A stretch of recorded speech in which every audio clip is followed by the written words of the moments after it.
What do you think is one of those salient points that you think that he will be speaking about? Yeah, I think he will insist upon immediate dispersal. Not only for Pakistan but for all developing countries. All the developing countries who have been hit very hard.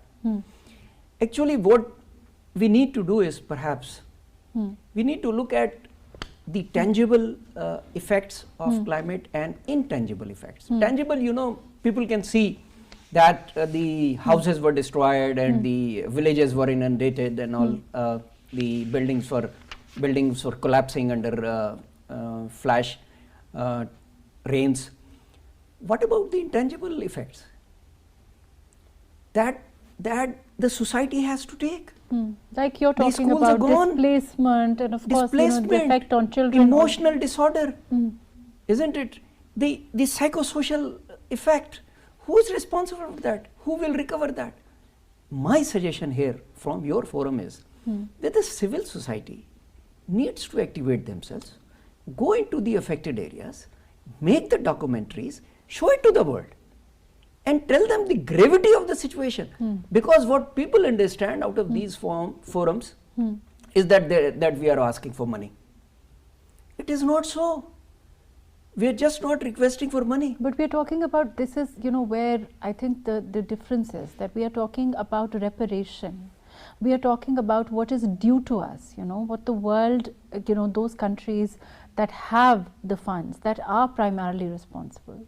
Like even Dr. Jameel spoke about, when he talked about the US, I think more than 40%, that is his statistic that he's talking about. And they have, the countries that have the funds, don't they owe it to countries like Pakistan? Even if they owe it, even if they owe it, they will not disperse it unless you hammer them. Yes, and that is why you have to create awareness.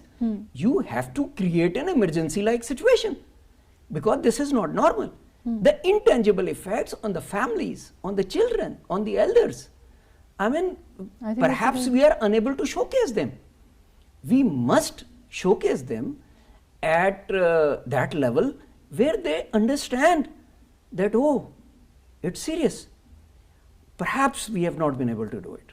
Otherwise, I don't think they are so heartless that they will not come to rescue the people who really need help. I think in a world, in the world of today, it is perhaps a little naive to say that there are, they're perhaps not heartless. But I guess you're right that we do need to plead our case strongly strongly. Even if they are heartless, we have to keep on banging them. We have to keep on reminding them. And that is why we have forums like this. Absolutely. Of course. That is the reason why that's what the job of the diplomacy is. Yes. That it never sleeps. It never stops till the objective is achieved. So we have to continuously remind them. Civil society must take charge. Government alone cannot do it. Like we make the documentaries against atrocities against the children. Yes, it is one of, again, you're right, it is one of those issues that we need to focus on, clearly. What about the focus on renewable energy, which is, something that the Prime Minister, again, has been particularly focused on? Do you think it's going to be, it's going to make a lot of difference? Do you think we are moving towards that, or is it going to depend on the kind of the kind of funds that are available to us eventually? Actually, this is our own job. We need to do it because we have abundance of, alhamdulillah, the sunlight, etc., the wind the natural resources, the natural resources are there. It is our job to do it. We need to attract people with investments in these sectors, and we should not expect that we will be able to spend anything out of the climate fund on these projects.